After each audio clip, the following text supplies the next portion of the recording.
Women in ministry, what the Bible actually says. Oh boy.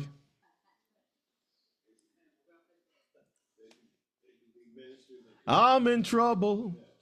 So much trouble. Can't touch that. That's a red herring. That's taboo.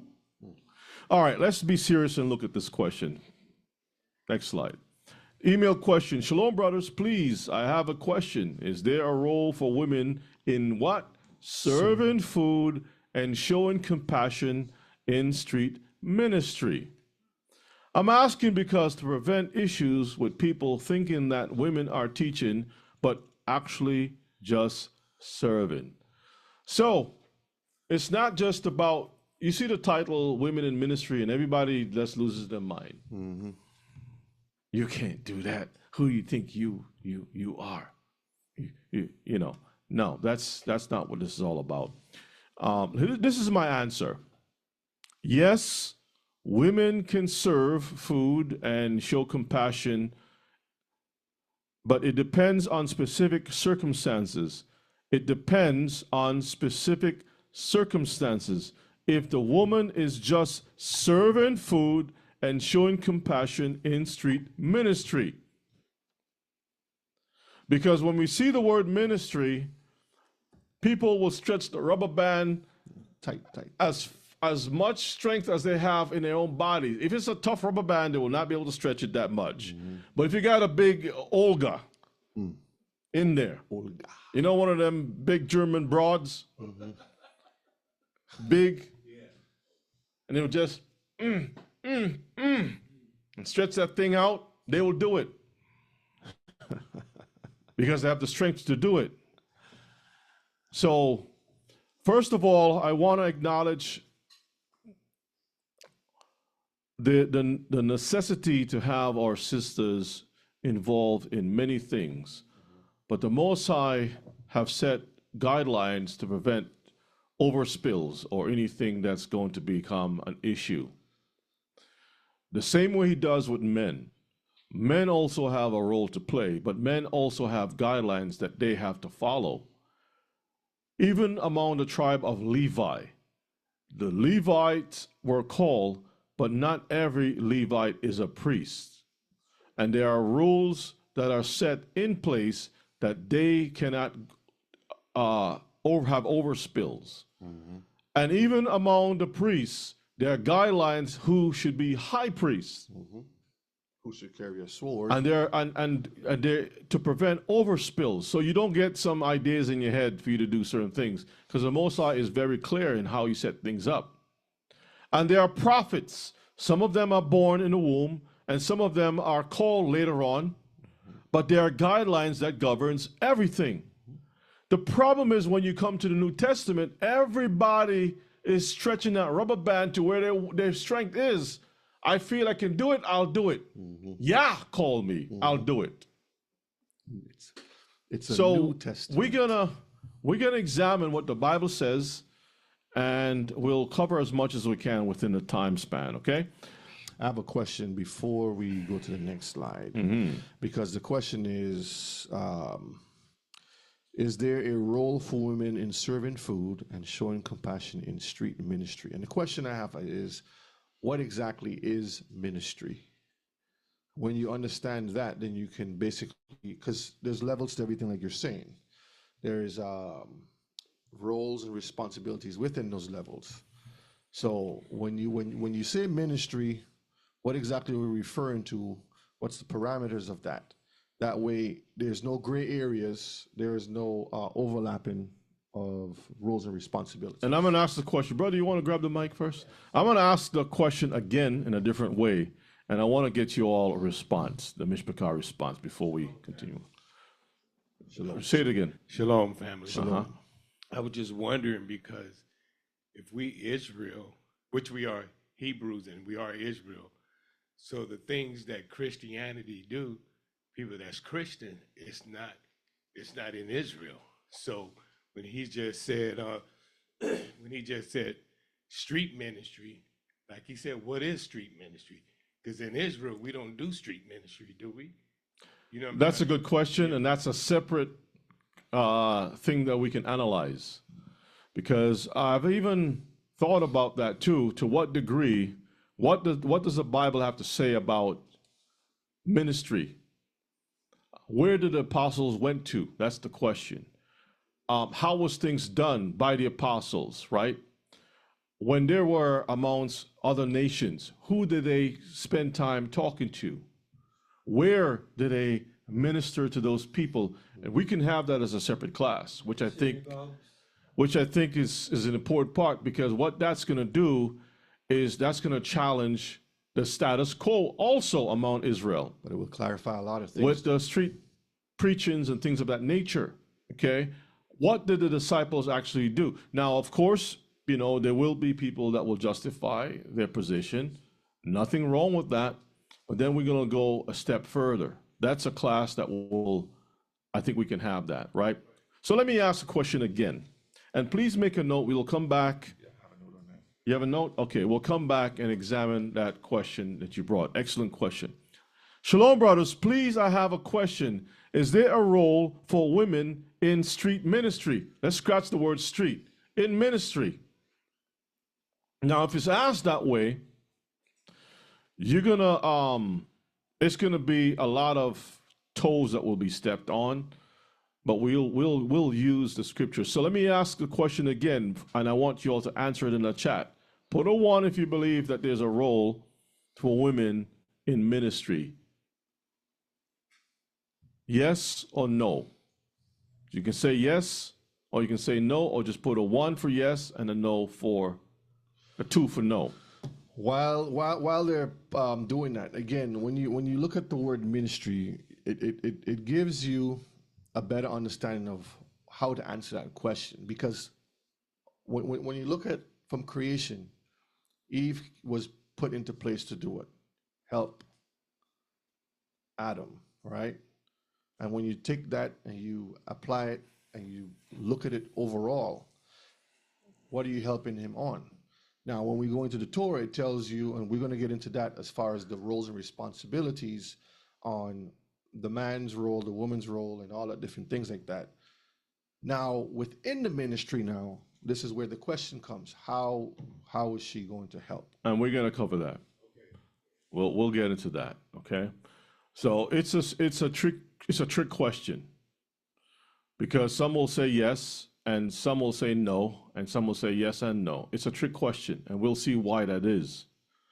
Because when we look at the word ministry, do people really understand what that means? What does ministry really imply? What is the job description for ministry? What is the job description for a soldier?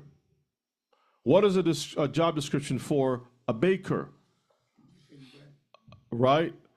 If you see somebody in the back kitchen cooking, and then they come to the front handling money, and then they take that same dirty, and then they go take trash out and whatever, they come back and dealing with the food, you're going to say, if you see the guy is under the sink with plumbing stuff and cleaning the toilet, and then from there he runs and start mixing the dough, and what do you mean, he's working at the bakery.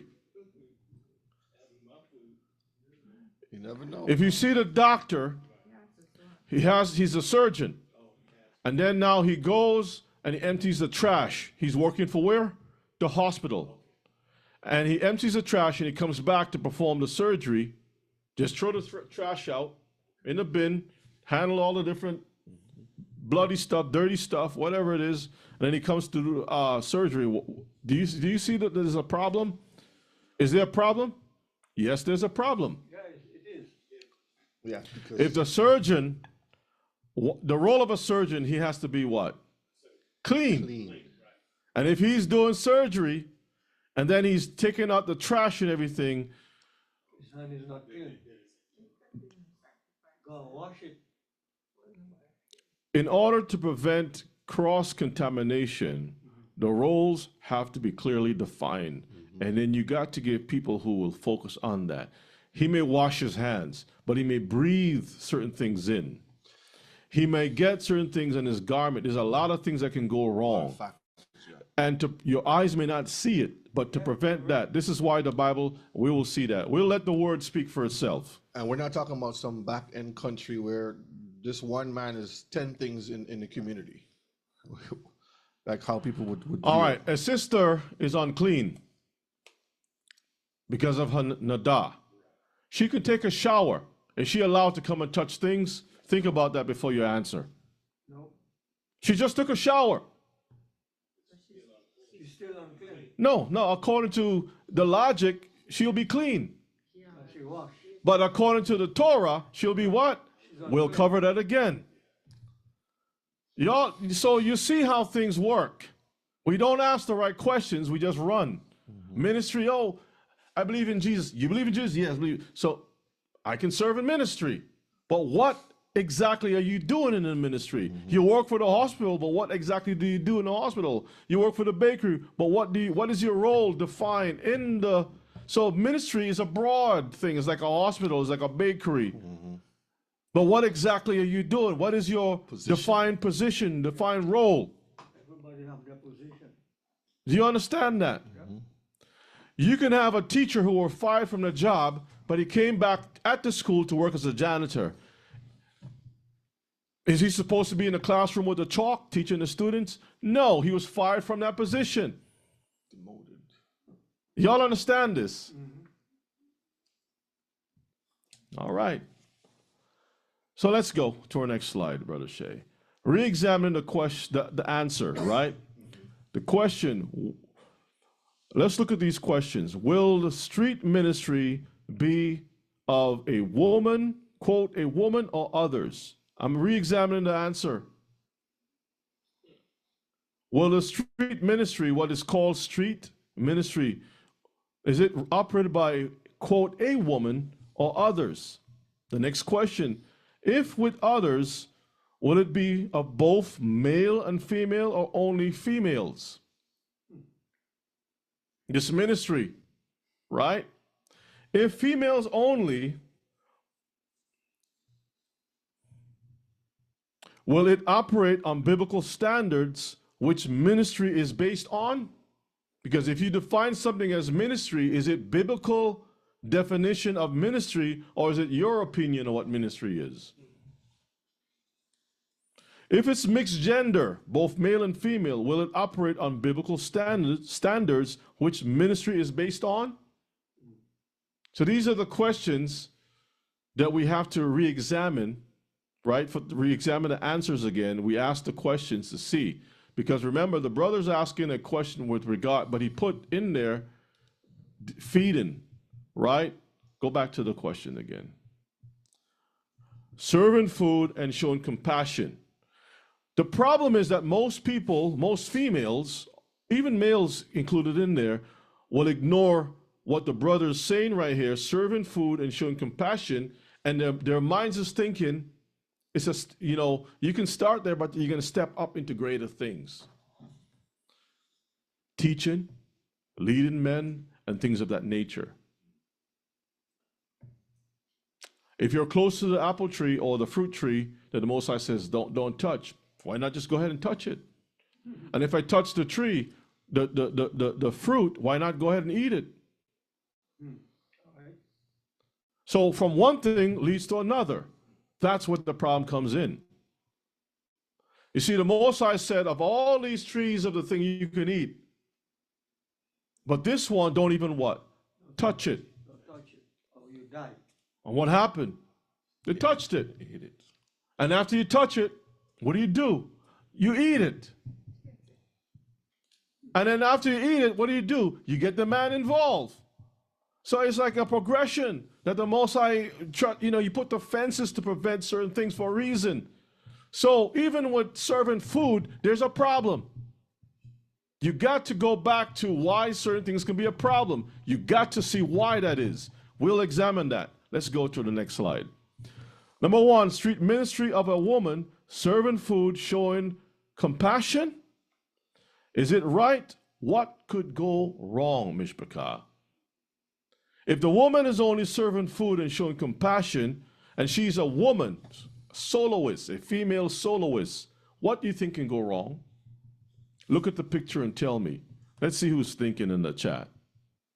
Sister Joyce is saying she can get attacked. Does everybody agree with that? Oh, yeah. She could be attacked. Sister Tamar saying that too. She has no protection. So Mercy says attack. She's not covering, no. Emma, grab the mic too. Get attacked. Her husband is not present. Sister Regina's agreeing yes. Now, sisters are saying that she can get attacked. She's vulnerable. Does everybody agree with that? Yeah. Yes, I agree with that. Emma, what's the other point to that too? The point is that she of herself, she can be, well, the word Influenced. somebody come and Influence. influence. That's the word. Influence. Influence after time, and then she will fall into the same place that they have. In other words, Eve chapter 1 verses 1. Hey, you gotta put something for the Evas out there. Eve chapter 1 verses 1. She can be influenced. Yes, brother. Grab the microphone. And also I'm thinking about Shalom. And then also I'm thinking about how the Most High always send the men out by twos, right? So Is that correct? like when they minister, Mm-hmm. but she's by herself. I'm just saying, if a woman doing You're ministry- correct. doing ministry, why is this woman by herself? Well, and so there, I have known sisters who call themselves evangelists, this and that. They make their own titles, and they go out to the store and they get the little thing that they used to have back in the day, where you get your name engraved, and then you pin it on. You get the name tag, evangelist. This, they push the little pin in the back. Try not to get stabbed, right? Evangelist. Ella, you know what I'm talking about. I know. And they got a whole bag of tracts. Oh, yeah. And they're going all over the place harassing people. Yeah, ministry. That's Kiefer, you know what I'm talking about. Sisters ministry. Say, well, who gave you the authority? Yeah, give me the authority. No husband. She don't follow no husband. I'm just giving a bottle of water, Rebbe. That's all I'm doing. Just giving a bottle of So water. everybody agree that this woman, that guy can be a guy from the movies, right, sitting right there. Next thing you know, we have a missing persons alert. She get attacked and somebody. Sarah is missing. What up to Sarah? She get raped and she get this and that. Now, pull up, I think it's the book of Acts, the sons of Sceva. Pull that up for me. Sons of Sceva. Can anybody tell me where that can be found in the book of Acts, sons of Sceva? Sons of Sceva. Come on, Mishpachah, let's get it. Let's get it. Acts 19. Acts 19. Thank you. Let's get the son. I just want the part. 14? Okay. 19. Let's read 13 real quick. 13. Acts 19 and verse 13. Then certain of the vagabond Jews, let me pull this over here, hold on, so you can see the vagabond right here. Certain of the vagabond Jews, exorcists, took upon them to call over them which had evil spirits the name of Adonai Yeshua, saying, Skip down to 14. and there were 7 sons of one Sceva, a Jew and chief of the priest, which did so. So he's a chief of the priests. So he's an elder. And he had 7 sons who said, hey, we're big shots. Daddy's one of the chief of the priests, the eldership. I have the right. So we have the rights. We can go out there and do some work. We can do some work. And remember, how many guys was this? 7. All right. Now let's read verses 16. Verse 16.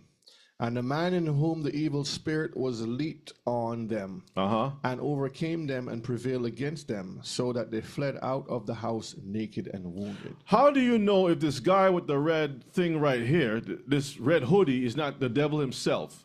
He might have demons, legion inside of him. Notice that these men, 7 of these guys, was naked Good after a point. good beatdown. You don't know who you're dealing with. Now, if this is a sister going out there, a female soloist, all the boobies will be all over the place. Flaps all over the place, flapping and flying, fleeing and flapping. Just grab her right there. I got you. Anybody got milk? Will be that day.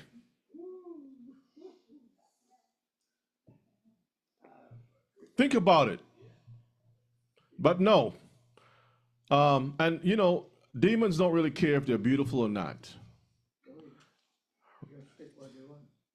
And, All right. And it could subtly attach itself to this female soulless right here, and then going back to her home now.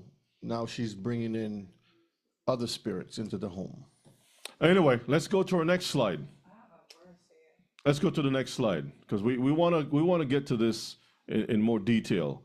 All right, number 2, a street ministry of quote both male and female or only females serving food and showing compassion. Is this right? Also, what could go wrong? So now you got a street ministry that's a team, male and female. Is it correct? Is it possible that this also can go wrong? Because you got 2, male and female. What is one? Give me one example of how things can go wrong. Depending on the conversation. She can't help him if something happened? It's possible, that's correct. What else? Is it always the case that this is a husband-wife team? What do you think can go wrong if it's not a husband-wife team? We're gonna dive into Which happens a lot. what happens in ministry. We're gonna dive into that. Not a husband-wife team, right? Some brother that it says burnings. Not Mississippi burning now. A different kind of burnings. Burnings and yearnings, extracurricular activities. Yeah. So Angela went straight to the point. Lust. What? Lust after what? Like the Bible says, you can lust anything here during the feast day. You can lust after. What kind of lust are we talking about? Roman and the ticks coming in there. All right, so we get the point. There can be some extra activities that will go on in there, right? Okay. So that is one possibility. There's another possibility also that is dealing with the spiritual level. What if the woman decides she is going to be the leader of the group? She's stronger. Keep that in mind. All right, that is also a possibility, correct? Now, what about Nada? If he has to do the ministry and his partner is a female, how is that going to be effective? Would the Most High cause healing when we defy the very word? Because we're supposed to keep the commandments and he'll bless us, right? You have a team member and the team member is a female. How effective would the work be in healing? Unless you have that timing or everything correct. All right. Well, the uncleanliness part is one thing. What about strength part? What happens when a woman is under the what is it called? Cramps and all kinds of stuff, right? What happens there? Now, some women don't get cramps, but what if there's a cramp situation? You got to move forward to give the word, and all of a sudden, Ima, do you have the microphone? You can. But those things will be scheduled. Give the people some understanding, because after all, I don't think they understand a woman's role. Maybe you can share that with the. Yeah, but if she's on that, she's not supposed Yeah, to she go won't go out. anywhere Mm-hmm. while she's on that situation. Okay, all right. Not supposed to We're go still out. going to come back to that part. But there's a word that in ministry, and I want to know what was the ministering that was done. Exactly. We're going to cover that too. All right. And the scenarios can come from any angle. It's not to say and that these people are out shopping and somebody asks them a question or something. This is different. This is them saying we're going to go and we're going to give some water and give some good news to the community or by the park or whatever it is, and talk about the good news. So this is the scenario here that we're talking about. So now you want to give out food, but you're unclean. How is that going to work? All right, let's go to the next slide. Number 3, a street ministry of females only, Jehovah operating on biblical standards, which ministry is based on. Is this correct also? Because the sisters will say, well, we're not usurping authority over a man. It's just a group of women going out. We'll protect each other. We'll be all right. Sister so-and-so knows jiu-jitsu. The other sister, Charlie's Angels. Yeah, the Charlie's Angels. The lioness, the pride. You got a female team going out to help the homeless, to bring food, and to give a good word. Well, I'm from the Fig Tree Ministries. Fig Tree Ministries. Or Milk of the Word Ministries. And I'm going to give out some sandwiches, cookies, and the demon says, "That's all? Welcome. That's all you're going to give?" Shh. Call his other demons, 7 more demons stronger than himself. We have a fish tonight, boys. You having what? Let's move to the next slide. What about mixed gender team? A street ministry of mixed genders, men and women, a team. Will it operate on biblical standards? Which ministry is supposed to be based on? Is this correct also? What could go wrong? Because remember, you're talking about going out on the street, and you're talking about giving out food. And with that, when you give out food, you don't just give out food, you also give the word. Have a conversation. Otherwise, it's just about, I mean, anybody can give out food. It's much more than that. Remember, it's called ministry, and ministry is also connected to the Most High. I mean, if you're driving your car and you see someone with the signs and you're feeling compassion and you got some water, you just stick your hand out and give the water. Nothing is wrong with that. We're not talking about that. We're talking about you going out in the name of the Lord. The Lord. With your Bible, with your sword. The Lord. The Lord. In Jesus' name. We're going to be workers for the vineyard. The harvest is white. Laborers are few. Who will go with me? Send I. Let's go to our next slide. Let's look at the rules.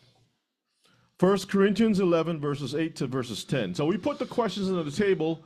We ask questions. We want to see where your mind is at. We're going to start picking this thing apart, okay? Let's get it, Brother Shay. Because I've even seen it where, before I read this, let me go back a minute. I've even seen it where you have a mixed team or whatnot, and then the person says, I want to hear what she has to say. And then the topic sways to that versus what rightly supposed to happen, you know what I'm saying? Yeah. Let me hear her point of view. And then you find yourself in trouble. Yeah, you find yourself in quick. And listen, this is a very sensitive topic. I'm not talking about polygyny because I know. I'm just speaking, I'm showing you reality. Now, we are in a time and age where there's so many perverted people out here. A lot of stuff. You've heard of women who go out and they never return back home. What happened to them? Where have they disappeared to? Right? Watch your local news. How many of y'all, and I see your hand, Ema, how many of y'all are real estate agents? Females, I'm not talking about the men. How many of y'all in the chat have license in real estate? That you go out there and you help people find homes and stuff. And if you are, have you been through a class where it speaks about safety? Because when you go to showcase homes, you might be in a community where there's nobody, it's all new properties, a lot of empty houses, and you're a nice looking female. And you want to make yourself looking nice so you can win the contract. get the monies. So you're not going to be, smelling funny, looking funny or whatever. You're going to be looking attractive. And you might be going to, like a remote area and stuff. Mm-hmm. So our sister, I'm not going to mention her name, says, yes, she's a real estate agent. And sometimes you're going to go showcase homes. Mm-hmm.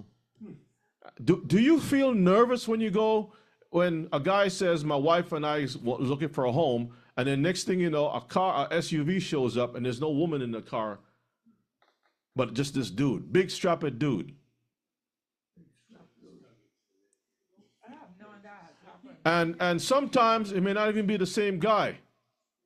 It might be somebody else who knows the system, ways around the system. And you know how scary that thing is? You go show him in the rooms and everything else.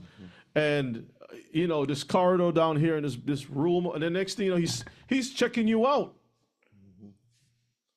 While you're pointing to the ceiling, he's checking to see, the shapes and the dips and the hips. When you bend down to go and show the thing here, he's looking. When you go up the staircase, he's staring the case. The flips. Dips. He's staring the case. Mm-hmm. He's casing the stairs. Mm-hmm. And he doesn't care about, in his mind, listen, I need something today. I need something today. Ima, what's on your mind? Some relief. That was in the news sometime back. Microphone to the mouth, Ima. About 3 or 4 years ago, this thing happened to a real estate lady where this man called to come to see the place. But when he got there, she knows he was alone and he had looked suspicious. So she never really show him anything. But I myself am guilty on the behalf of going out and talking to people. Mm-hmm. Because that I'm guilty about that. I can tell you, because I had a zeal in me, and I would go out and talk to people and give them the word of As a Christian, you know what I mean? And I go out and I talk to people, and most of the time when I go to the supermarket, I will carry tracts, especially the time again when we start to get into the word, and it would talk to them, children, women, men, they out there and would speak to them. So I'm guilty about that, but I didn't know better. Okay, and in most cases, you would probably go to a public venue to do that. But at the same time, there may be someone, while you may meet that person in the public, they'll be looking and learning your grounds, your whereabouts, where you're going, and they will follow. And let me put it this way. No matter how you look at it, once you're a woman, you're vulnerable. Under all circumstances, you're vulnerable. I'll just make it very plain for time's sake, because we got other things to cover. And I know there's some questions out here, so just hold that. What you got? I just looking at the statistics talking about women were drugged, they were kidnapped, they were raped and stuff on Hold the that job. towards the end. Yeah. Just hold that for now. Let's try to cover much ground. And there was something you had was showing me With the question? people. Yeah. Want me to answer now? Yeah, why don't you go ahead and let's see. Is it because it's based on this time, right? What if a woman asks a man to be her covering, and the man said he can't be her covering? Will he be wrong? No, he's not wrong. If you don't want to cover her, you don't want to cover. That's your choice. If he asks her, if he says, I want to cover you, and she says, no, I don't want you to cover me, she's not wrong either. That's her choice. Either way, it's. All right, let's look at 1 Corinthians 11, verses 8 to 10. Let's look at the rules. For the man is not of the woman, but the woman of the man. Neither was the man created for the woman, but the woman for the man. For this cause ought the woman to have power on her head, because of the angels. So the woman has to be covered, and it says because of the angels. Now, a demon-possessed person is possessed by what? Fallen angels. Angels. Is that correct? Yes or no? That's correct. Fallen angels. All right. Let's look at 1 Timothy 2, verses 11 to 13. Let's get it. Let the woman learn in silence with all subjection. So how can she serve, even given food, if she has to be silent? Now, you're going to say, well, brother, you're stretching that too much. All right, let's read on. But I suffer, verse 12, but I suffer not a woman to teach, nor to usurp authority over the man, but to be in silence. For Adam was first formed, then Eve. All right, so when we look at this thing here, basically the Bible is saying the woman is the weaker vessel. And if you're the weaker vessel, don't you think the Most High knows how to get his gospel preached, his message across, and how that should be disseminated? Isn't that true? So he knows what he's doing. So every woman needs a covering for many different reasons. And being silent, you can't say that I'm just going to go give some peanut butter sandwiches to the homeless and don't give a word. Eventually, something will poke you to open up the Bible and read. And from there on, another spirit will be there to give you some more, push you further. And then you're going to find yourself compromising. The Bible is saying one thing, but you're doing something else. Even if you have the zeal. There was a guy who knew full well he shouldn't put his hand on the Ark of the Covenant. He knew. But his heart was pushing him like, I'm going to do this right thing this one time. What did the Bible say happened to him? He was He ashes. got killed with a T. He was ashes. There was another guy who felt, you know what? I'm a prophet. He's a prophet too. Let me go hang out with him. What happened to him? To ashes too. He got eaten. No, not eaten. He got killed. A lion didn't even want to eat him. Bones. Ella, what's on your mind, sir?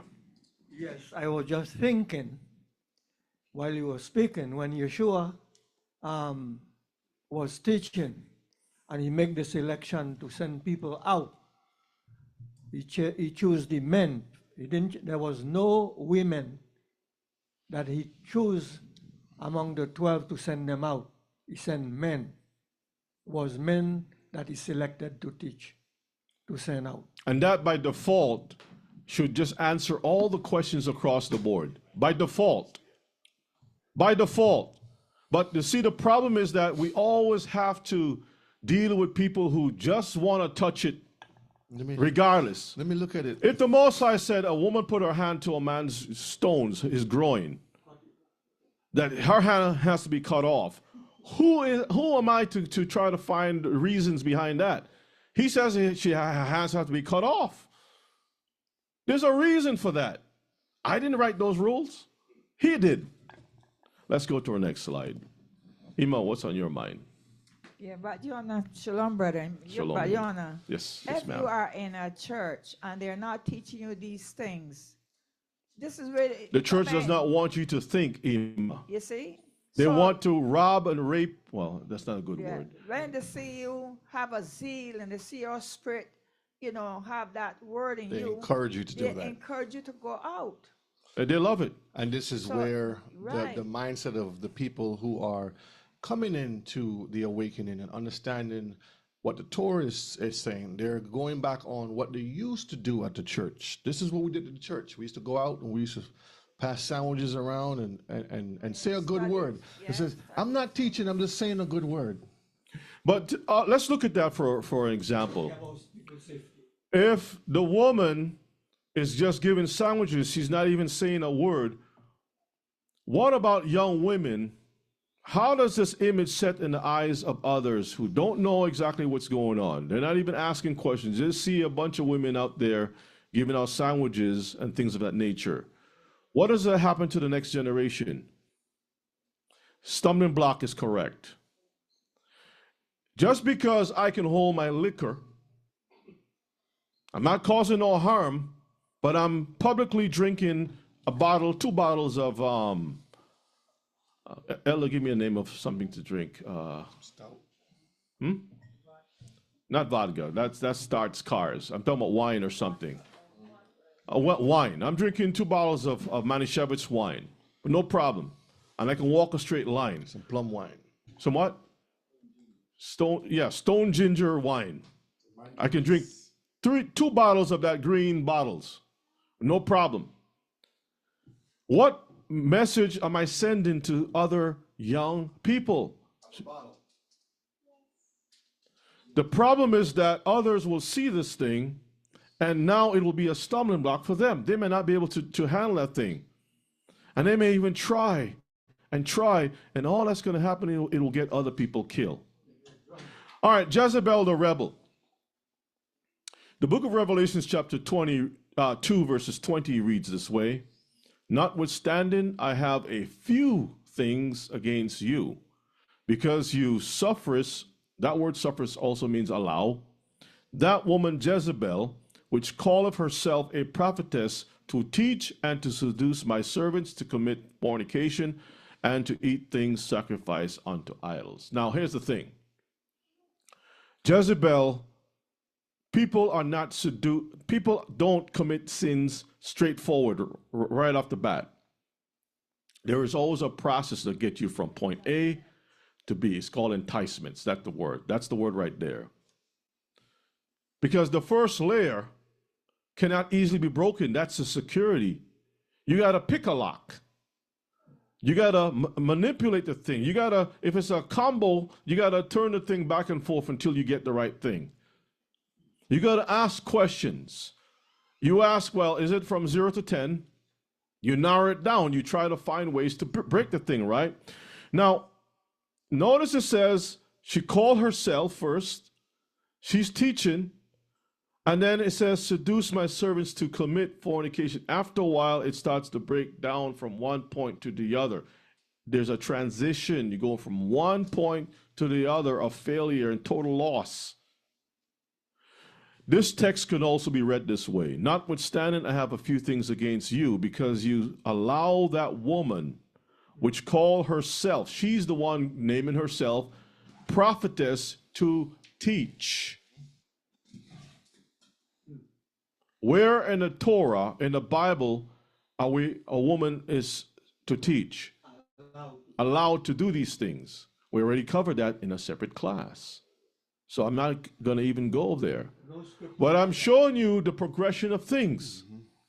You may not want to just, teach, but when you start doing certain things, another person can, by your actions, can think that it's okay now for women to be out by themselves, number one. But we're going to examine some roles here, and we're going to see some things. Let's go to our next slide. Jezebel was a rebel. Isaiah chapter 3, verses 12. Let's read. As for my people, children are their oppressors, and women rule over them. Women rule over them. Go ahead. O my people, they which led thee caused thee to err, and destroy the way of thy paths. So women, they are the women which lead. And those same women are destroying the way. Now, when it says my people, it already, by the text itself, defines that my people is mainly the men. But with the men being destroyed, everybody else falls apart. Once you destroy the head, the rest of the body collapses. Even if the children think that they're strong, they're already destroyed. Even if you think that the women are not hurt, they are hurting themselves. So you need to have the men in order. It's vital for the women and the children and the family and our society, our communities, to have the men in order. And we can see it in how the world is today. Look at all your societies in whatever country you live in. Look at how the inner cities are. Where are the men? Let's go to our next slide. This is the feminine super 7. The feminine super 7, verses of justification. So we're going to look at some verses that is normally used to justify why women can go out and do anything a man can do. So they will pick 7 women from the Bible that has done certain things, and they will go out and try to do the same. Now, I'm not going to give the names and all that. I'm just going to read as reference point, instances from the New Testament or the Bible where women use these things to justify their role in ministry, whether it's giving out food or whatever the case may be. But I want everyone to keep their eyes on the circumstances in each passage, because remember I said specific circumstances. You will see women involved in so-called ministry. specific circumstances. Keep your eye on that. Let's go to our next slide, Brother Shay. Let's read Matthew 27, verses 55 and 56. And many women were there beholden afar off, which followed Yeshua from Galilee, ministering unto him, among which Mary Magdalene and Mary, the mother of James and Joseph, and the mother of Zebedee's children. All right, so it says many women were also there, followed Yeshua, and the Bible says ministered unto him. So you're thinking, all right, you see? They were part of the ministry, and they will justify themselves with this passage. But notice the names Mary, the two Marys, right, and the mother of Zebedee's children was there too. Let's read Mark 15, 40 and 41. There were also women looking on afar off, among whom was Mary Magdalene, and Mary the mother of James, the less, and of Joseph, and Salome, who also, when he was in Galilee, followed him and ministered unto him, and many other women which came up with him unto Jerusalem. See that? So now people are going to be justified within their spirit, and pull this up to Luke 10, to go out and just, because, hey, Brother Yonah, you see, the women were following Jesus, and they ministered unto him. Okay, let's find out. Let's read on. We're going to read some more. We're going to see the context. And this is where I asked the question, because if you pull up the definitions for it, it gives you several different definitions. So in context, what are you talking about when you ask about ministry? Like it says ministering. What were they doing? What were their role? That's the question. So we're going to look at many more examples. Let's read. Luke chapter 10, verses 38 to 42. Now it came to pass as they went that he entered into a certain village, and a certain woman named Martha received him unto her house. Into her house. So she owns a home. Go ahead. And she had a sister called Mary, which also sat at Yeshua's feet and heard his word. So what was Mary doing? Listening. Was she teaching? No. Was she doing something else? Let's find out. Verses 40. But Martha was cumbered about much serving, and came to him and said, Adonai, doest thou not care that my sister hath left me to serve alone? So what was the role of the woman? What was she doing? Serving. What was she doing? She was in the kitchen. Go ahead. Bid her therefore that she help me. Help me where? In the kitchen. Go ahead. And Yeshua answered and said unto her, Martha, Martha, thou art careful and troubled about many things. But one thing is needful, and Mary hath chosen that good part. So Mary has chosen a good part. What was the good part Mary performing? Sitting down and listening to the word. Was she teaching anybody? No. Okay, read on. Which shall not be taken away from her. Just listening. Not and telling men and different things. None of that stuff. Listening to the word. Look at the text, what it's saying. Let's go to our next slide, Brother Shay. All right. If they had a ministry, I can too. Luke chapter 8, verses 1 to verses 3. Let's see. Let's get it.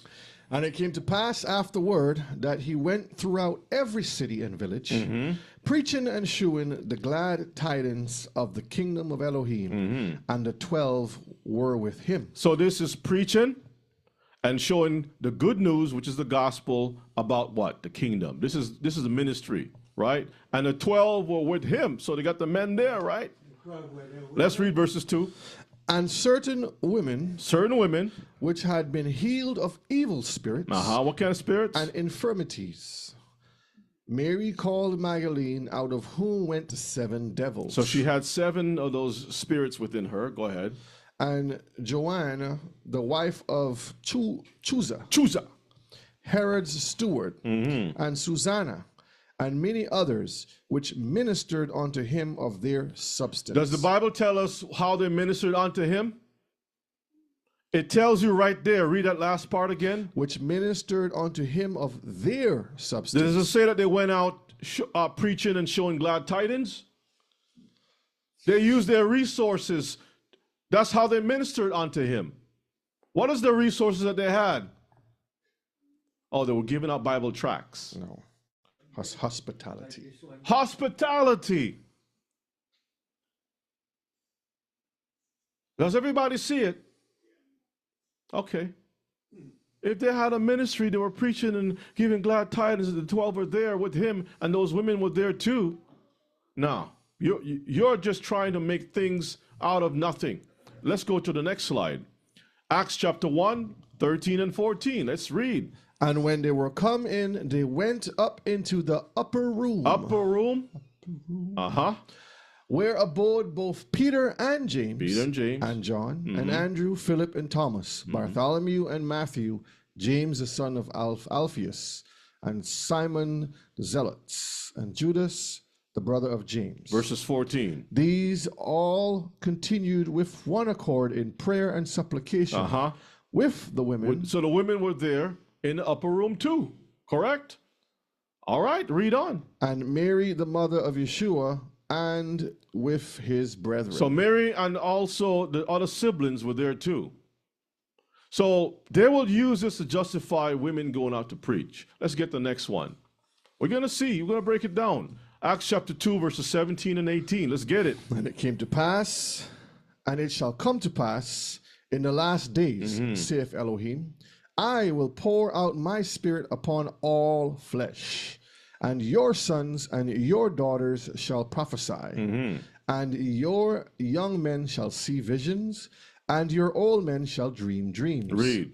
And on my servants and on my handmaids I will pour out in those days of my spirit, and they shall prophesy. Now, when you read the text back into Joel, you'll see the timeline when this is actually going to happen. Because when this happened, when was quoting this thing here, they were all understanding each other's language. That's all it was. They were all understanding each other's language. They talk. What vision was mentioned in the book of Acts chapter 2? Tell me, what vision? It was broad daylight. What dreams were they talking about in Acts chapter 2? Because remember, they accused them for being drunk too early in the morning. Dreams happen when you're asleep. What dreams were fulfilled at that particular time? Does it mention? None was ever mentioned. So just because you quote something doesn't mean that that event happened at that particular time. Because Joel tells you when it's going to happen. That's the kingdom time. Go check it out for yourself. Read up and read down. I don't have the time to go through it now. Let's go to our next slide for time's sake. Acts chapter 9, verses 36 to 42. Read. Now there was at Joppa a certain disciple named Tabitha, which by interpretation is called Dorcas. This woman was full of good works and alms deeds, which she did. So she was doing alms deed. Now, some people are going to take and run to the streets and say, hey, that's street preaching or giving out food to the poor and so forth. Let's read on. And it came to pass in those days that she was sick and died, whom when they had washed, they laid her in an upper chamber. And for as much as Lydia was nigh to Joppa, and the disciples had heard that Peter was there, they sent unto him 2 men, desiring him that he would not delay to come to them. Now, when you read the thing carefully, you'll find that these were close-knit communities. And any alms deed that was done within homes. It wasn't women going out on the street to give out no products. Here's some shampoo. Here's some soap. She was making clothes and giving it, distributing those things among when they meet in houses and in those close-knit communities. They're not going out on the street. Let's read what the definition of alms deed They go is. from house to house. Is the Greek 1656? What does it say? Compassionateness, also as exercise towards the poor, beneficence or concretely a benefaction, alms deed. So it was given out to the poor of their own community. Their own, like we gather here today, and Brother Shea, like I have some extra clothes. You know, you're falling short. Brother Shea, you know, is on a hard time. He needs some tires, or he needs some clothes. He got some little ones. When I see his little ones, they look like they got high water clothes. So like, hand me down. Brother, you don't want to, Brother Shea. I know you're working hard working man. You got a lot of little ones out there. I got some things I can give you. And you know I'm a clean brother, so you'd be like, okay. And here's a box. Here's a package. I'm going to hook you up. He's feeling good, right? Or I'm a seamstress, right? As a female, I'm making clothing. I'm making stuff. Like, Brother Shay, I got some stuff for you, right? After Shabbat, just check me out. I got some stuff put aside for you, and you'll be all right. That's what it is. Now let's go to our next slide. Verse 39 to 42, Acts 9. Then Peter arose and went with them. When he was come, they brought him into the upper chamber, and all the widows stood by him weeping, and shewing the coats and garments which Dorcas made while she was with them. Remember, it's alms giving, alms deeds, right? So they're all like, yo, she made this for me. Look at what she made. She did this for me. I remember all the good things she did. Verse 40, but Peter put them all forth, and kneeled down and prayed, and turning him to the body said, Tabitha, arise. And she opened her eyes, and when she saw Peter, she sat up. And he gave her his hand, and lifted her up. And when he had called the saints and widows, presented her alive. And it was known throughout all Joppa, and many believed in Again, when you investigate where those disciples went, you'll find they went either to a synagogue where Israelites had a community, or they went to someone's home, or if there was no home or no community where we can be under one roof, we'll go by the riverside. Don't take my words for it. You will never find them on the street just passing out tracts or just preaching like that. Women doing those kinds of things. Or the Romans would get them. Okay, and if they were doing stuff on the street, there was a reason for it. It was just the men only. And you'll see what happened to those men when they were on the streets. They got beat down. Now, why would you want to have your women getting beat down? Exactly. You got to remember the time frame that you're reading the so-called New Testament. These letters that the apostles wrote. Where were they at when they was doing these things? That's right. Like you mentioned, they were running from these people, hiding. So why would a woman go out down the street, pile tracks and doing stuff like that? And you're teaching about Jesus Christ, and you got Jews who swear to kill. We're gonna swear that we're gonna make sure Paul is dead. But here comes Paula, and Paula's on the street. And she's got Teflon on her. She's spraying Teflon on her. And none of the Jews are like, nah, we can't touch the sister. Let her go ahead and talk about Jesus. Come on now. Because Paul said it's okay for women to go out and be on the streets with me. Let's get Acts 16, verses 14 to 15. Let's get it. And a certain woman named Lydia, a seller of purple, that's linen, of the city of Thyatira, which worshipped Elohim, heard us, whose heart Adonai opened, that she attended unto the things which were spoken of Paul. And when she was baptized, and her household, she besought us, saying, if you have judged me to be faithful to Adonai, come into my house. Come in where? Into my house. So notice the environment that she is in, a house. Go ahead. And abide there. And she constrained us. Verses 40. And they went out of the prison and entered into the house of Lydia. So when those guys got jailed up and they were released, they went straight to her house. So let's see why they was going to the house. And when they had seen the brethren, they comforted them. No, they preached the gospel. Comforted them. They comforted them. It's talking about hospitality. Go ahead. Come on, let me wash your feet. Here's some hot meal. Here's Hot soup, some bread. some clothes if you need some. There's a room over there, a bed made up. Go rest yourself a little bit. Take a shower, some soap there, some towels. Get yourself together. The work is hard. All right, let's continue And on. departed. Let's get Acts 21, verses 8 to 9. And the next day, we that were with Paul's company departed. Every time I see Paul, I see Paula now. Uh-oh. With Paul's company departed and came unto Caesarea.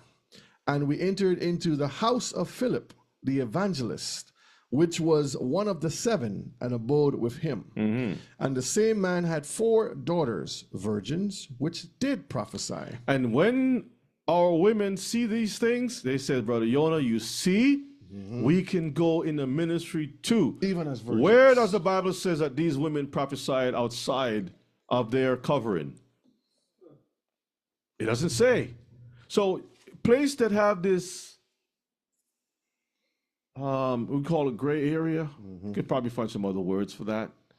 People will hijack that thing and just run in a different direction. All right, let's move on to the other slide. What about this verse, Brother Yonah? Philippians 4, verses 2 to 3. We'll get that in a moment. Let's read Romans 16, verses 1 to 3. I commanded unto you, Phoebe, our sister, which is a servant of the church. So Phoebe is a servant of the church. That means in the minds of those zealous, overzealous sisters, she is in a ministry. Go ahead. Which is at Centuria. That you receive her in Adonai as becometh saints, and that ye assist her in whatsoever business she hath need of you. Oh, so the men have to go and make sure you help this sister out. She's the lead teacher, lead in the ministry. She's a servant of the church, but she's the lead. You got to help her out. Let's see what the book For says. she been a succor of many, and of myself also. She has been a securer of many. Let's see what that word securer means. In turn, derives from the medieval Latin securus, itself a derivative of the Latin verb secure, or meaning to run to the rescue or to bring aid. So what was the sister doing? Bringing aid. What does the bringing aid means? Secure. Alcohol. Grab the mic, bro. Grab the mic, bro. Secure. What was she doing, brother? Shalom. She's bringing alcohol, Band-Aids, sewing needles, stitching up wounds, and things of that. She is a helper. Yes. And basically they're saying, listen, help her, help the others too. That's all it is. Ain't no body out there trying to. So if she's there making the bread, go help her out. Bring the bag of flour, that 10-pound bag of flour down in the basement. Bring that thing up. That crate of grapes, go bring that thing up. Go help the sister out. Go wash it so she can make the juice. Those couple buckets of water, go help her out. Get things set up so when the brothers come, everything is done in order. And you know, Phoebe is going out there talking about she got a street ministry. Come on now. Help her pass the tracks out. Help her read. She got a heavy King James Bible on her arm, and she's out there. And She need a reader, Rebbe. got a pin. Talking about she's a evangelist. She got her tag on her. All kinds of titles, man. She's switching it around. Let's get the next one. Romans 16. Oh, no, verses- let's go back. Go Oh, back. Go Okay, back. Go so- back and pull Philippians 4:2. Okay, Philippians 4 and 2. Philippians. So she flip it. Let's see. Philippians 4, verses 2 to verses 3. Let's get it. No, back up. Philippians chapter 4, 2 and 3. Let's get it. It reads, I beseech you, Judas. Eudius, and beseech Syntyche, Sintich, or Sintich, whatever. that they be of the same mind in Adonai. And I entreat thee also, true yoke fellow, help those women which labored with me in the gospel. So he's saying, go help those women who also helped me in the gospel, who work with me in the gospel. And again, the sisters who are overzealous is going to believe that this is talking about ministry. Because when they see the word gospel, they're thinking teaching, bringing out food on the streets, building churches, you know what I mean? All these kinds of stuff. No. Read on. With Clement also, With Clement also, and with other my fellow laborers, whose names are in the book of life. So Paul knew whose name was in the book of life. I guess so. All right, let's go to our next slide. Let's go to our next slide. So let's read Romans 16, 3 and 4. Romans 16, verse 3 to 4. Greet Priscilla and Aquila, my helpers in Hamashiach Yeshua, who have for my life laid down their own necks, unto whom not only I give thanks, but also all the churches of the Gentiles. So you notice that Priscilla comes first, and that's the female. Aquila is the male. So you see, Brother Yonah, she got notoriety.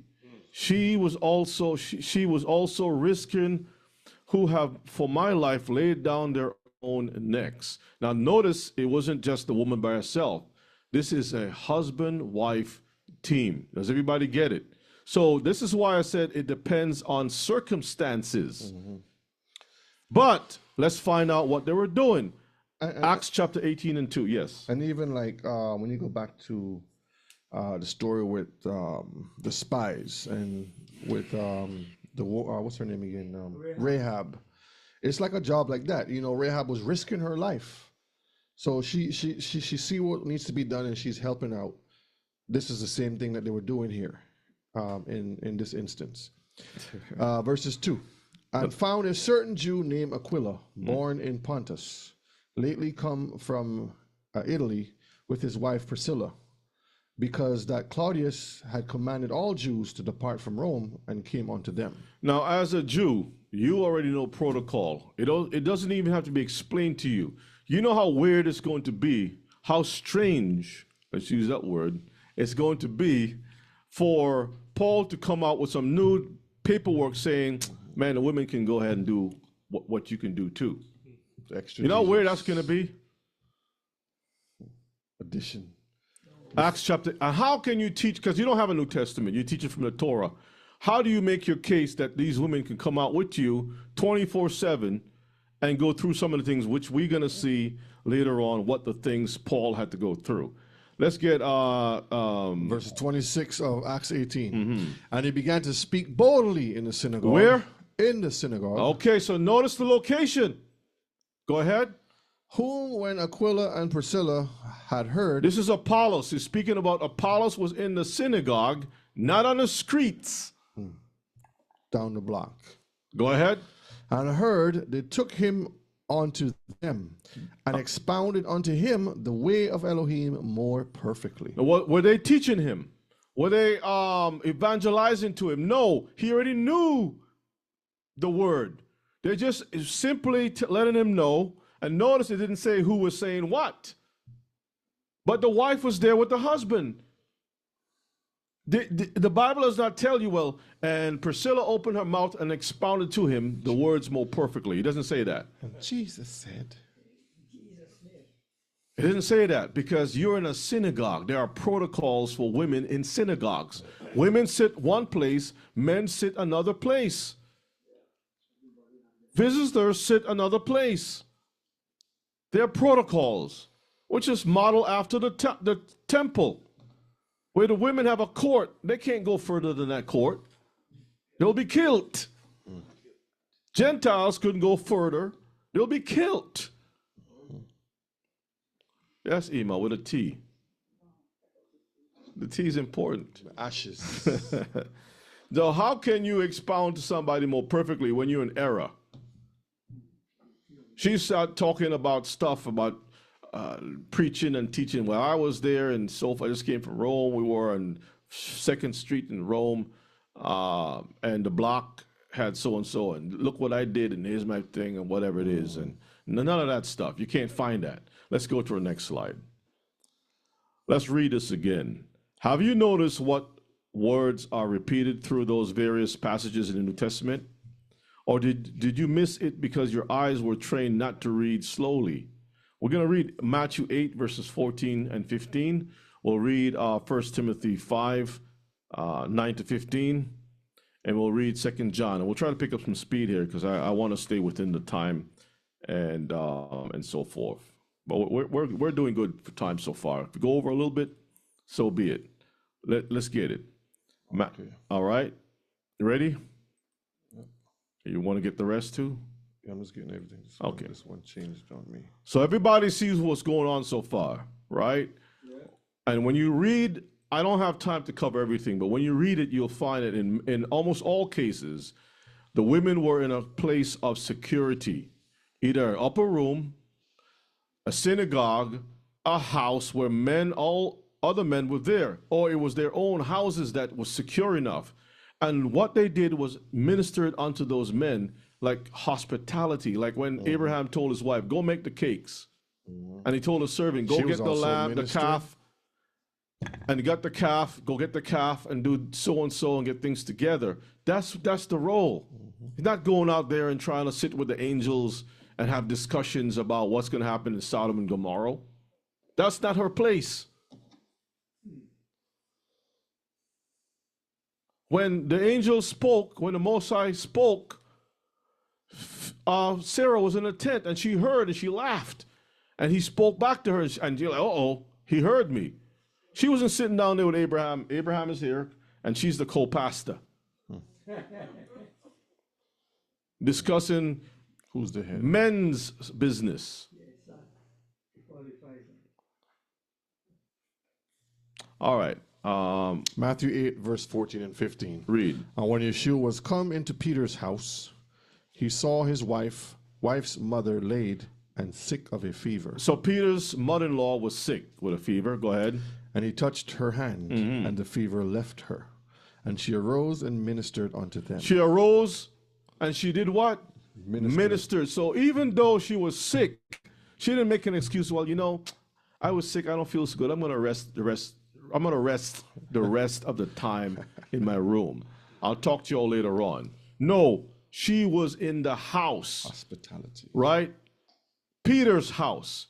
And even his mother-in-law got the hors d'oeuvres together. Whatever had to be done, because the men were doing the work, she was there helping in that aspect. Okay? She ministered unto them does not mean that she was teaching or doing anything other than what the role of the women were supposed to be. Yes, Ima? No, you good? Okay. All right, so let's get 1 Timothy. Thought you had it already. It's right here. Let's pull up the other one. Okay. 5, we're going to read from verses 9 to 15. Let's get it. Let not a widow be taken into the number under 80 years, years old, having been the wife of one man. The wife of what? One man. Okay, read on. Well reported for good works. Let's see the works. If she have brought up children. Brought up children, right? If she have lodged strangers. You see the works, that's ministry. That's the ministry that is written in the New Testament that people get confused. So she took care of children. She also gave lodging for strangers, meaning Israelites. Go ahead. She have washed the saints' feet. What did she do? Wash. She took. That is not dealing with like Passover or Lord's Supper or whatever term you want to use. It's not dealing with women washing men's feet in that aspect, but hospitality. Host. Giving them some towels, giving them some things to take to things of that nature. Go ahead. If she have relieved the afflicted, if she have diligently followed every good work. Do you see what the women were doing at that time? This is historical references. Go ahead. But the younger widows refuse, for when they have begun to wax wanton against Adonai, they will marry. So when you marry, what do you have to do? Attend to a home. These widows already had the experience of attending to a home. These women, husbands are dead. Husband leave the house, is already paid for, everything is good. I'm going to continue my husband's affairs. When the brethren is in destitute situations, here's a place to sleep. Here's some hot soup. Here's some clothes. Here's a towel. My husband has some shirts over there. It's your size. Put it on. You're good. You're naked. There goes some clothes. You're beat up, here's some ointment. All right? But the young girls want to go on the streets, and do work. Go ahead and read. Verse 12, having damnation because they have cast off their first faith. What is the first faith? We We already read it. To get married, to fulfill the covenant, build houses, to build your homes up. You don't want to do that. You want to be a minister of the word. Verses 13. And withal they learned to be idle, wandering about from house to house. And not only idle, but tattlers also, and busybodies. Running their mouth in other matters that they're not supposed to. Gossips. The only ones that were supposed to be going from house to house were the disciples. They're the ones that should be going from different places, not the women. They were supposed to be stable at home. Go ahead and read. Speaking things which they ought not. Because your business is not to be preaching or teaching the gospel, the kingdom work. Go ahead. It says that verse 14, I will therefore that the younger women marry. No, they don't want to get married. Bear children. They don't want to do that. Let's get a career. Guide the house. Do what? Guide the house. It's going right back to the roles of the widows. It says when they raise children, go back up to the widows. Go back up. It's the same format of the widows right here. They have children, they lodge strangers. Lodging is dealing with home stuff, home economics, right? Go ahead, back down to the younger women.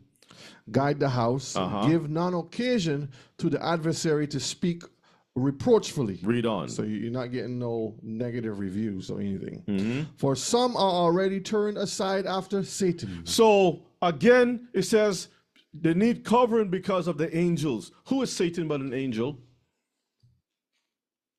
Who is Satan but an angel? This is why they need to have coverings. Not trying to do what men were ordained to do.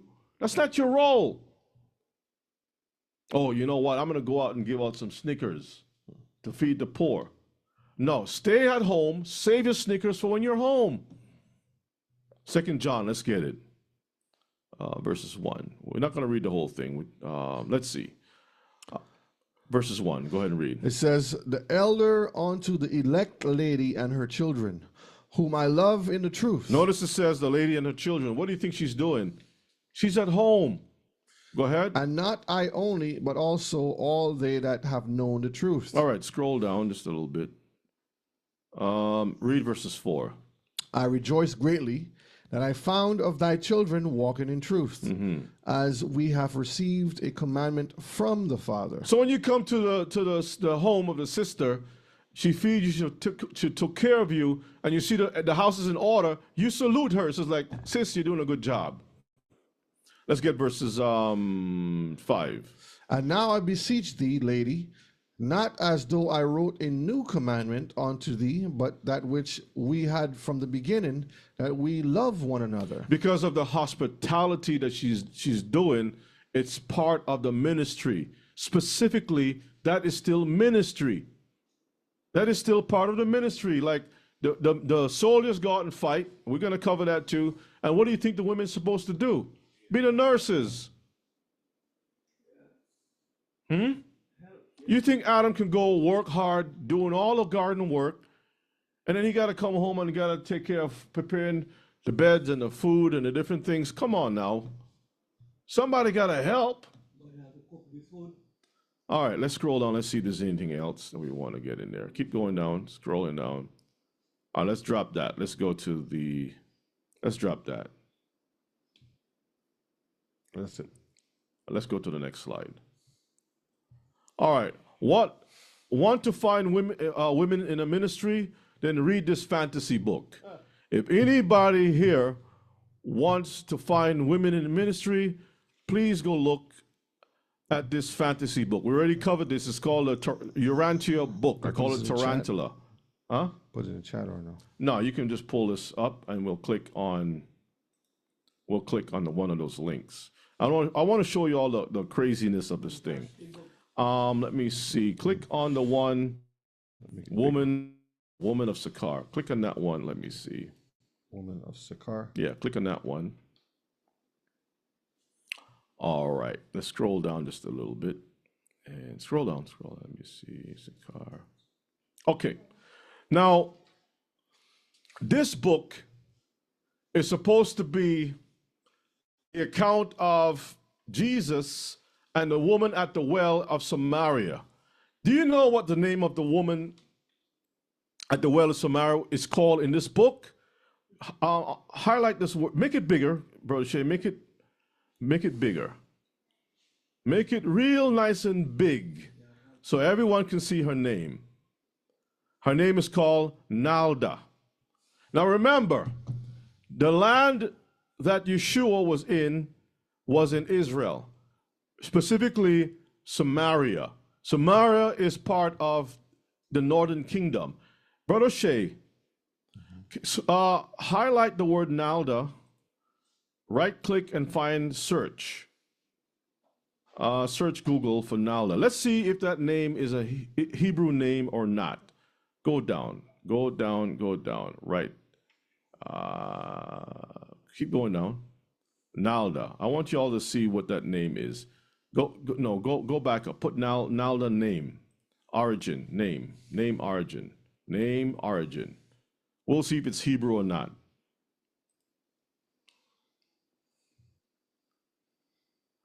The name is Basque or Spanish, Italian. Y'all see that? The name right here, the name Nalda is believed to have primarily or firstly Spanish origins. How is it possible that this woman is from Samaria, but the book's supposed to be dealing with Israelites or Hebrew stuff, but she just happened to have a Spanish name? Not even Roman per se, or Greek, but Spanish? Italia. Brethren, this stuff makes no sense. All right, let's close that out.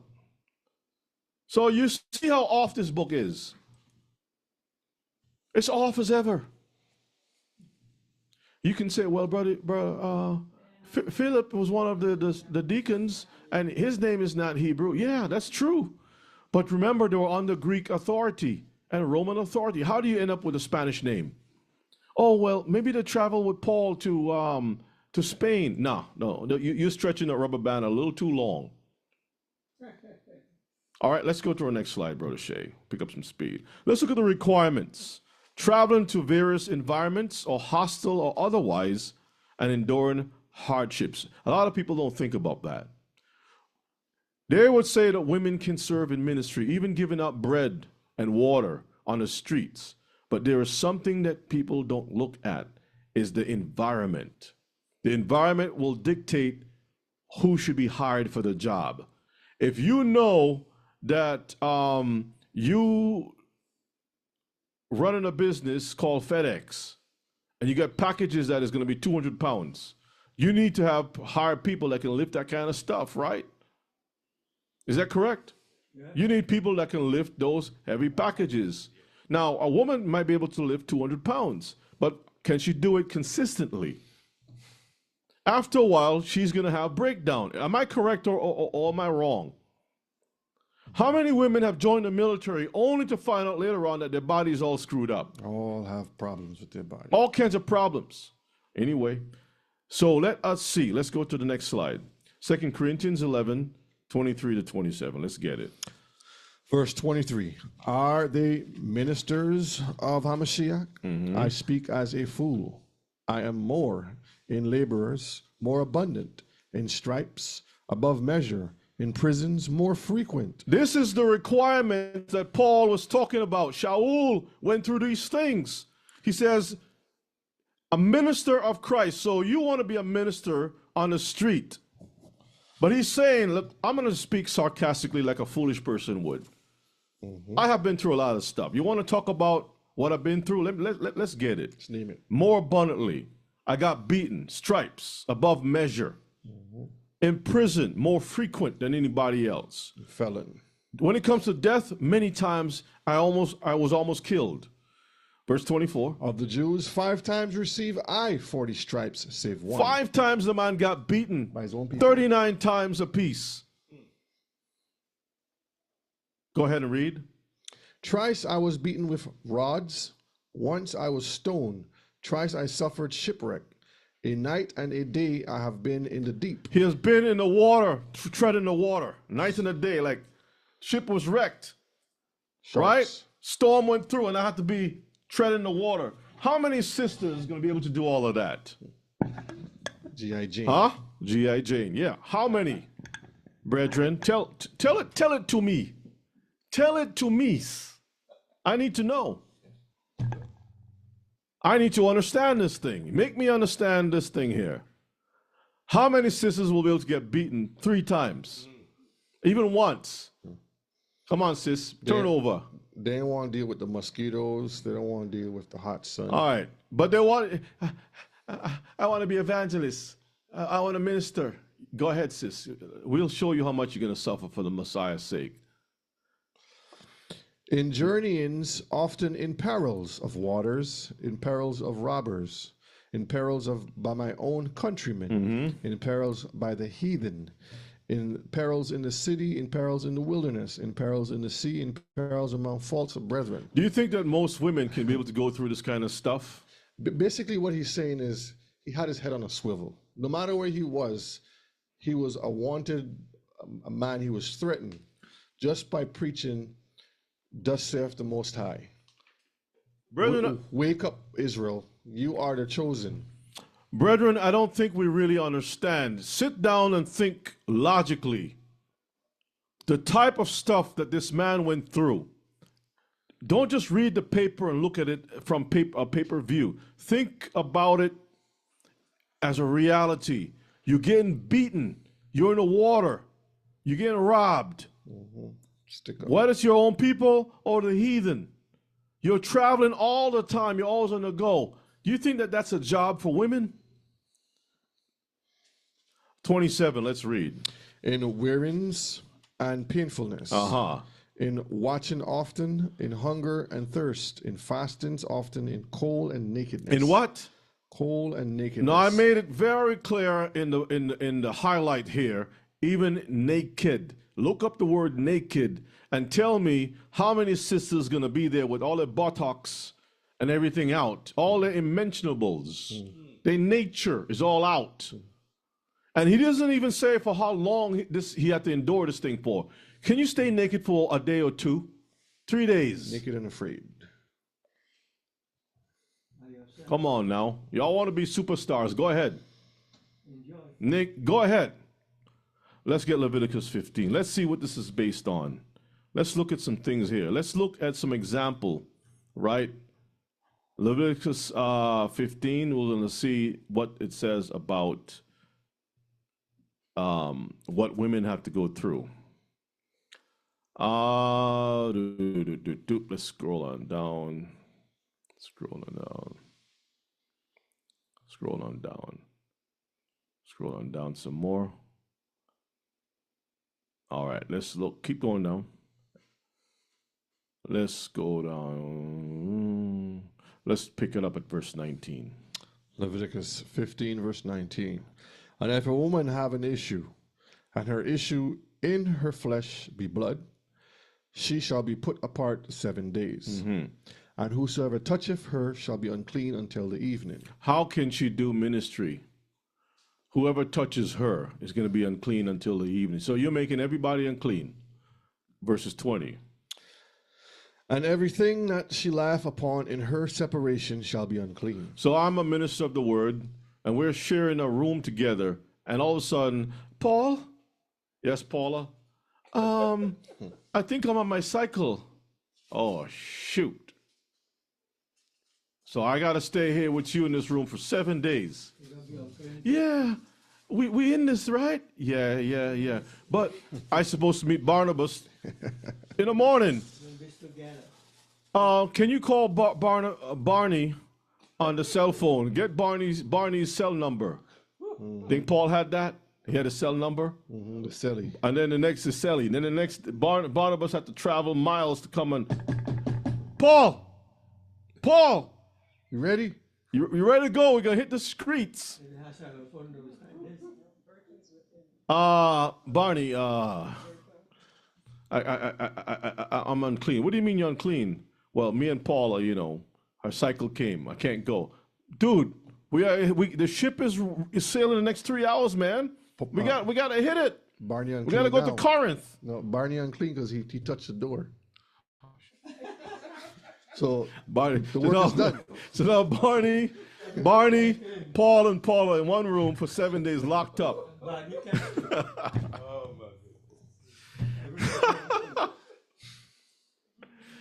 The work is done. Then Peter shows up. Hey, Peter from afar off across the street.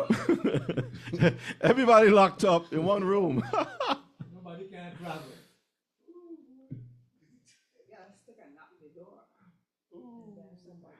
Then Peter shows up. The Spirit told Peter, don't open it, don't touch the door. And next thing you know, you see a note coming from underneath the door.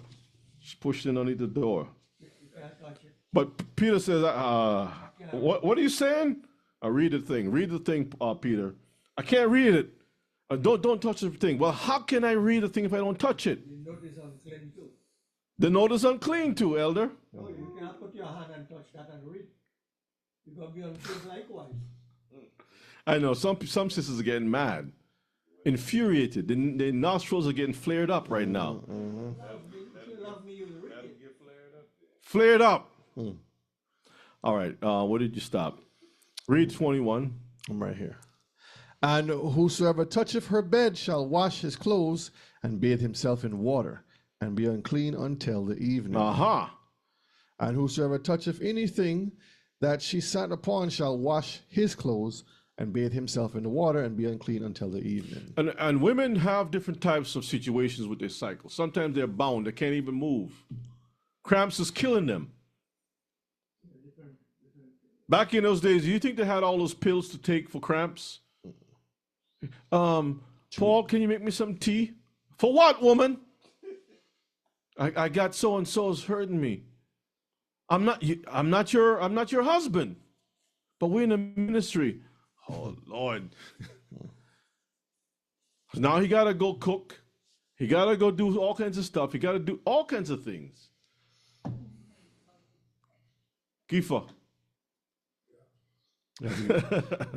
Paul had to heat the beans. All right, let's go on. Let's continue on. He had to heat the beans so she could have something warm to put on her stomach. You know what? For time's sake, y'all get the message on this. Let's move on to the next slide. Let's go. Learn the reality of Scripture.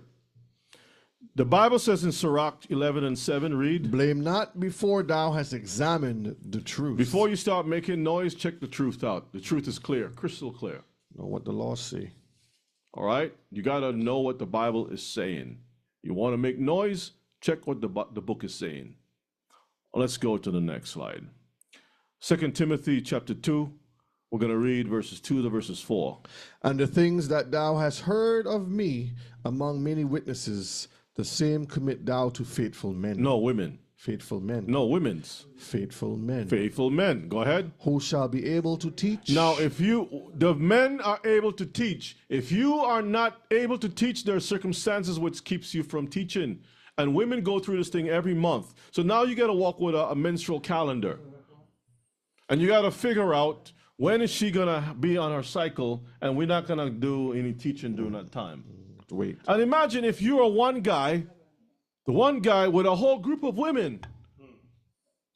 But we're doing ministry. This is why I bring the examples of a mixed gender thing. Who's going to be doing what? If we got to move forward and you got to be stopping all the time, because look at Miriam. Wasn't Miriam unclean? Mm-hmm. Go read the scripture, and it says that they couldn't leave the camp because Miriam was put up for a while. They were supposed to move on, and they couldn't because she was unclean with leprosy. Do y'all not see how this can hinder the movement? Pause the mission. Yeah, pause the mission. Menopause and pause and different things going on. All right. Who shall be able to teach others also? Uh-huh. Verse 3, thou therefore endure hardness as a good soldier. Notice the word hardness, not softness. Hardness as a good soldier. So the basis of what Shaul is teaching is based on soldiering. Men, soldier, being a soldier, right? Okay. Of Yeshua HaMashiach. Uh-huh. No man that warreth entangleth himself with the fears of this life, that he may please him who have chosen him to be a soldier. We're going to compare this thing here. We're going to see where is Shaul getting his teachings from. Deuteronomy chapter 20, verses 1 to 15. Let's get it. Because there are principles that when Yeshua called the men, when Yeshua did certain things, it's all based on an original framework. But everybody wants to rewrite the book. Oh, we're in a new covenant now. All that stuff is thrown in the trash. We're building everything on new stuff. Just pray over stuff and eat it. Just, whether she's unclean or not, she just wrap up the stuff and she go with the men also. She's going to suffer for Jesus' sake. So she's in a cycle suffering for Jesus' sake. We all suffer. What's wrong with you, woman? Everything is good. I'm suffering for Jesus' sake. Let's get it. Verses 1. Deuteronomy chapter 20, verses 1. When thou goest out to battle against thine enemies, and seest horses and chariots, and a people more than thou, be not afraid of them. For Yahuwah, your Elohim, is with you, which brought you up out of the land of Egypt. So this is dealing with war, right? Scroll on down a little bit. Right? Scroll down a little bit and go right where it says verses 5. And the officers shall speak unto the people, saying, what man is there that hath built a new house, and hath not dedicated it? Let him go and return to his house, lest he die in battle, and another man dedicate it. Notice it mentions men. Men are the ones who build houses. Men are the ones who set up, establish inheritance, not the women. It's men who put these standards in place. So the whole thing is based upon the protocols of warfare, and men are the ones who go out to war, not women. Verse 6. And what man is he that hath planted a vineyard, and hath not yet eaten of it? Let him also go and return unto his house, lest he die in battle, and another man eat of it. Verse 7. And what man is there that hath betrothed a wife, and hath not taken her? Let him go and return unto his house, lest he die in the battle, and another man take her. All right. And now is speak verses 8. And the officer shall speak further unto the people, and they shall say, what man is there that is fearful and faint-hearted? That's faithless. Faithless. You already believe the war is over because you're a coward. Cowards. Go ahead. Let him go and return unto his house, lest his brethren's heart faint as well as his heart. So you don't have faith. For your house is going to have faith. When the demons start to attack you, you start running, and everybody else is going to run too. Because you're a coward. You run your mouth talking about how bold you are, and now a dude in the street want to so-called molest you, and now all of a sudden you're running. You're running. Everything is based upon warfare. Let's prove that. Let's pull that to the side. Open up Matthew chapter 10 and drag it out. Yeah, you can compare that. Matthew 10, and let's get that. Let's see if Yeshua says the very same thing. Verses. You can read, let's read verses 1, the first part, and then we're going to skip on down. And when he had called unto him his 12 disciples, he gave them power against unclean spirits. All right. So he's calling them to do work. Scroll on down. Let's look at something very interesting here. All right. Scroll on down. Don't take script, verses 10. Nor scrip for your journey, neither 2 coats, neither shoes, nor yet staves, for the workman is worthy of his meat. Read on. And into whatsoever city or town ye shall enter, inquire who in it is worthy, and there abide till you go thence. Read. Verse 12. And when you come into an house, salute it. And if the house be worthy, let your peace come upon it. Notice it talks about house and peace. and you come into her house. Read on. But if it be not worthy, let your peace return to you. Verses 14. And whosoever shall not receive you, nor hear your words, when you depart out of that house or city, shake off the dust of your feet. Verses 15. Verily I say unto you, it shall be more tolerable for the land of Sodom and Gomorrah in the day of judgment than for that city. Now, what he's saying, when you talk about Sodom and Gomorrah was destroyed because the Most High waged war against it. It was destroyed. Let's compare that with verses 10 of Deuteronomy right over here, because it's still talking about war. Let's see if the language here lines up with Yeshua's words over there, because remember he talks about peace.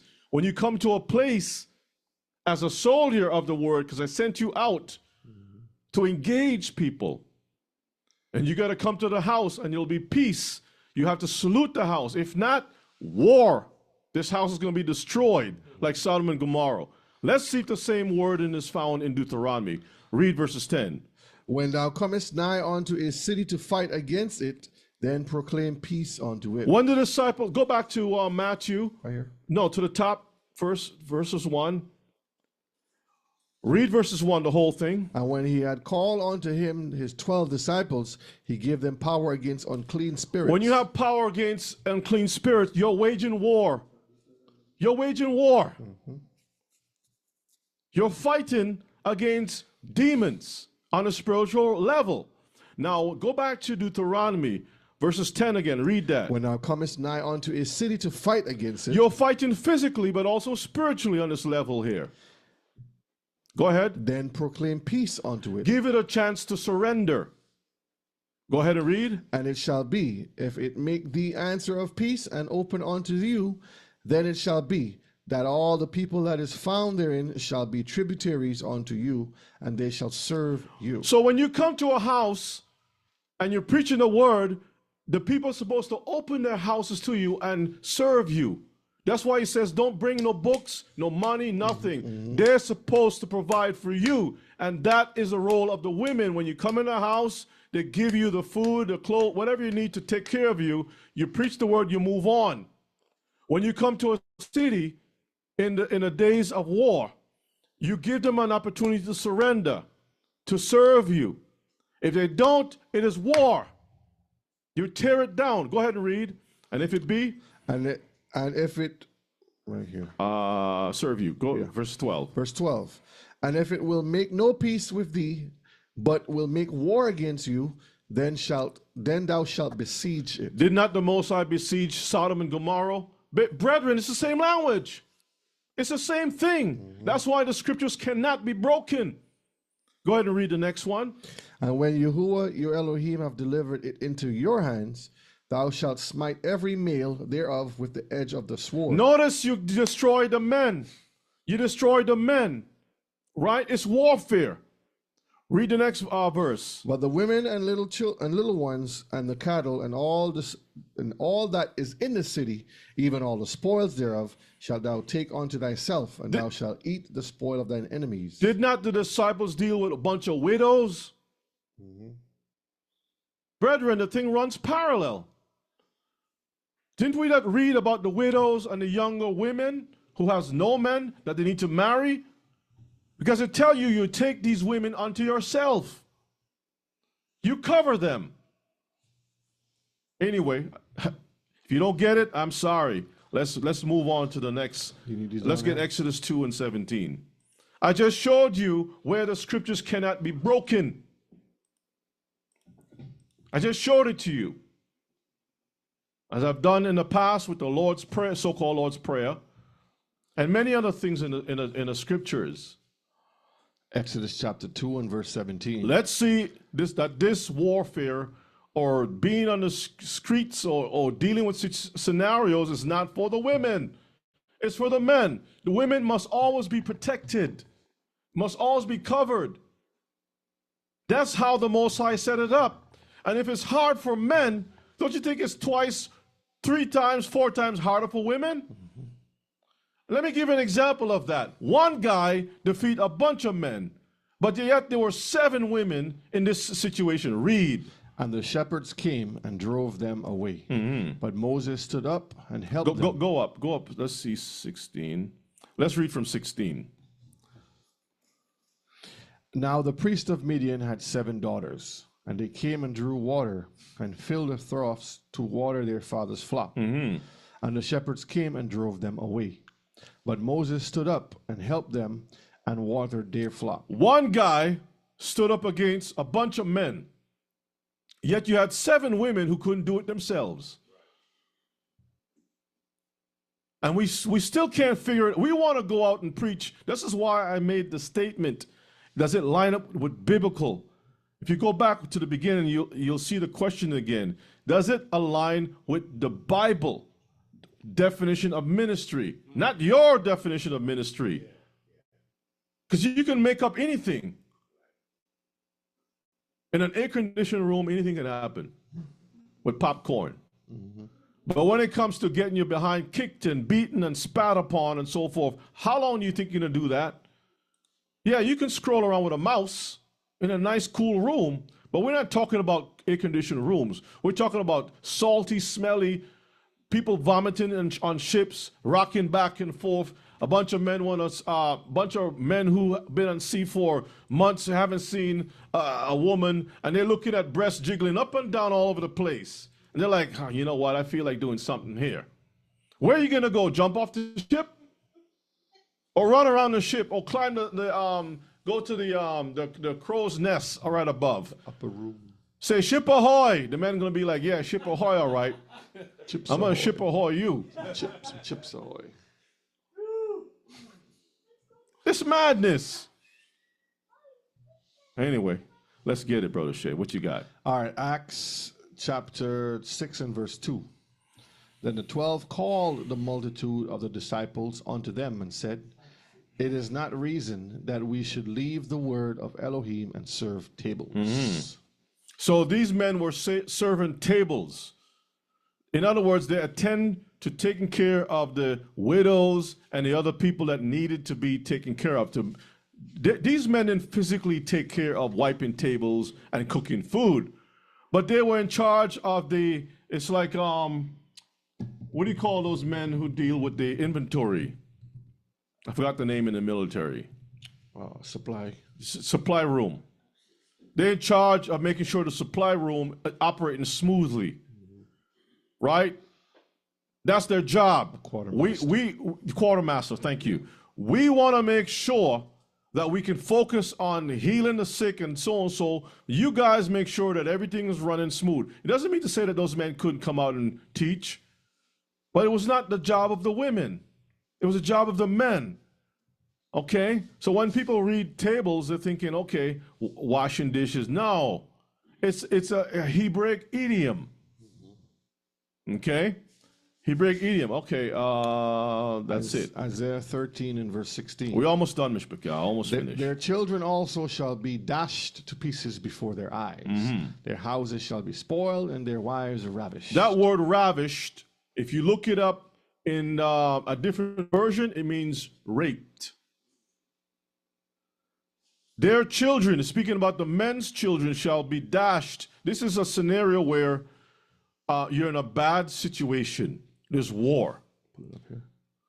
Yeah, you can pull it up if you want. It's not a problem. How many of y'all have ever thought about that scenario? You in a ministry, you want to go out there, and you know, people are weird these days. They don't care if you're 90 years old or 9 years old. If they have a spirit on them that they want to do something, they're going to do it. You don't have to take my word for it. Go scan the news. And you're telling me that, he don't want to mess with me because I'm too ugly. Yeah? You think he's going to find a bunch of eyes looking at him under the skirt? And a nose? He's not going to find that. Right here it says, okay, it means to lie down, sexual relations, to be laid down. Scroll down. They're just putting out these nice, sweet words, ravish. This one here, let's see. Let's put out, no, just go to a different, go to Bible Gateway. Ravished right here, see. Yeah. This one is Click on that one. Scroll down. lean, ravished, copulate. I mean, this is giving you obscene, just by violence. That's what it is. Anyway, y'all can look it up yourself. Just get out of that. Where were we? That's it. Next slide. Is that 13? That's it. So, in conclusion, Mishpachah, women in ministry, it really depends. Because if you have men there with you, like Priscilla and Aquila, husband, wife, she's there to keep him company while he's doing the work. She helps him out, make sure that he's okay while he's doing the work. If he forgets something, love, it's Exodus chapter so-and-so. Nothing wrong with that. She's just there to help him out. But is she involved in going out and doing stuff? No. Is a man going to go out with a female that is not his wife and go out and do all kinds of stuff like that? No. When they had certain protocols of decency that was in place, not to go into a sister's house just like that. There were certain things that Israel did not do. But in all day and time, we have, what do you call that spray? Pepper spray. Mace. You got mace. You have the 9-volt little thing to shock people, taser. And you're thinking that guy over there, that the pepper spray is going to take him down. And sometimes pepper spray is like cologne for some of these guys filled with certain spirits. They're like, oh man, thank you so much. I need some cologne. And a taser gives them a little thrill. They're like, oh baby, you're speaking my language. I like to get a tase every once in a while. Oh, girl, you tickles me. Oh. I'm tickled by that. You love me. Now I want you even more. Tickle some more, Elder. Tickle some more. Tase me there. Can you give me another jolt? By the time you jolted 3 times, you find yourself wrapped up and in a dumpster somewhere. No fraternization. That's what they call it. Paul talked about the hardship that he had to go through as a soldier. And you want to tell me that you want to go out and give out Twinkies and milk. Whatever it is that you wrap up. I feel the Spirit is on me. Yeah, go ahead. Go ahead. Spirit is on you, all right. It's called disobedience. So anyway, I hope that everyone has learned something today. Thank you so much for coming out and for fellowshipping today. Please remember to support the ministry however you can. I want to thank those who are supporting the ministry. I want to thank those who are also fellowshipping on the prayer line, praying constantly for the saints, the brethren. Pray for all the house of Israel. Whether you agree or disagree, do not go out and mess around with other people's ministries. Don't go around poking other people. Do not go trying to rebuke other people. Leave that for the Most High to deal with. Focus on living right and be righteous in the eyes of our King. It's not your job. Don't be busybodies in other people's business.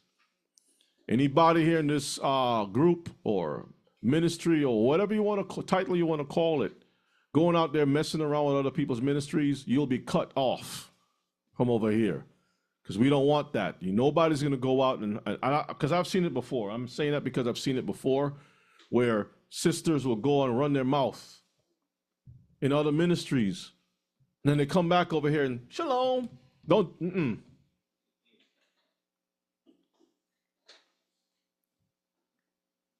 A lot of foolishness. So with that said, we say shalom. Thank you, Brother Shea, for reading all of, as a matter of fact, I think there were some questions, right? Let me see something here. Rebbe, should we as women, as Zania is saying, be silent while in your classes, even in a chat or any class where the word, no, that's a little different, sister. Okay.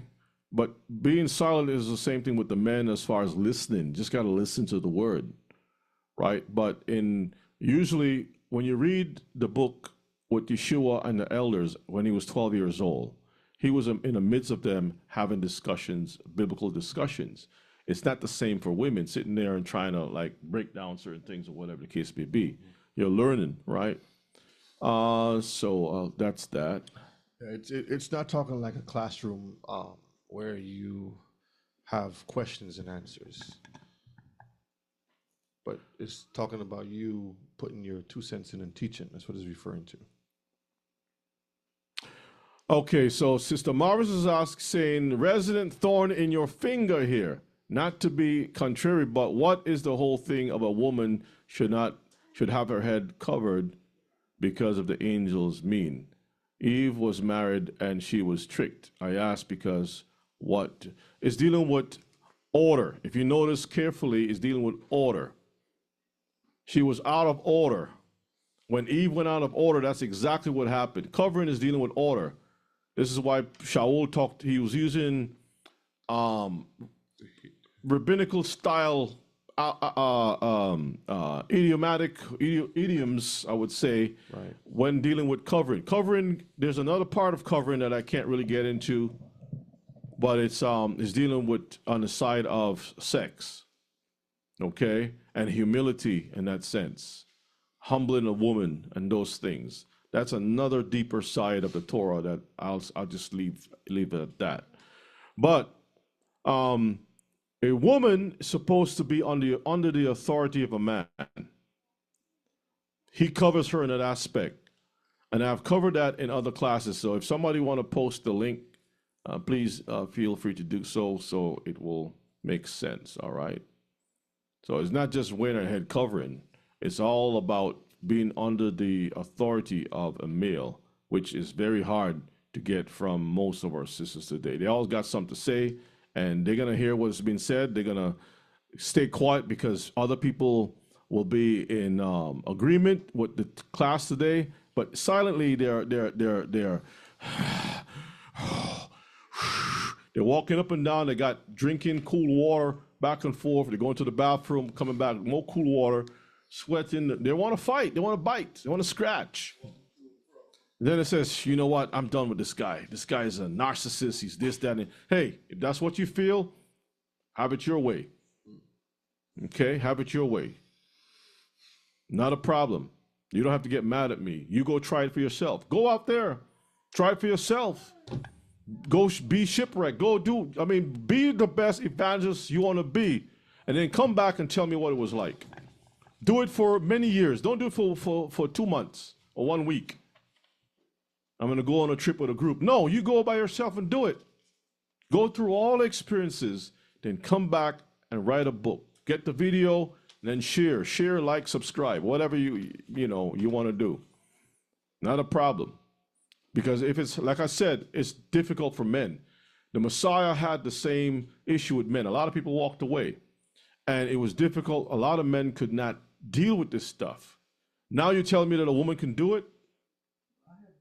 Go ahead. The Bible says there's something new under the heaven, right? Women, what? What does it say? Women leading men? Something new under the heaven? All right. Well, a woman shall compass a man. Thank you. Overtake him. Take control. Thank you. All right, Ms. Picasso. Elder will close out with prayer. Love you all. Stay strong, stay sharp, and I say shalom.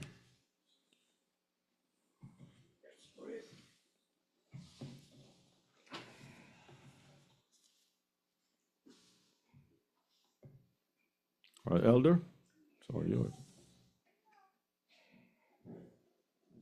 Oh, dear Heavenly Father, we come before your presence, giving you thanks and praise for everything that was said.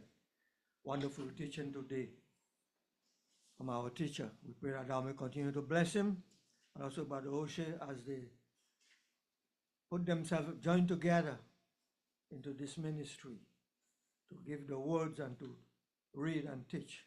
I bless them, bless the offering that is given, and bless everything that was said and done. Give us a good evening today that we may continue to enjoy. Bless the food as we're about to eat, that we give you thanks and praise because we ask it through your Son Yeshua we pray. Amen. Amen. that the words of our mouth, meditation of our hearts, be acceptable in your sight, O Yah, our strength and Redeemer. Love you all. Say strong, say sharp, or say shalom.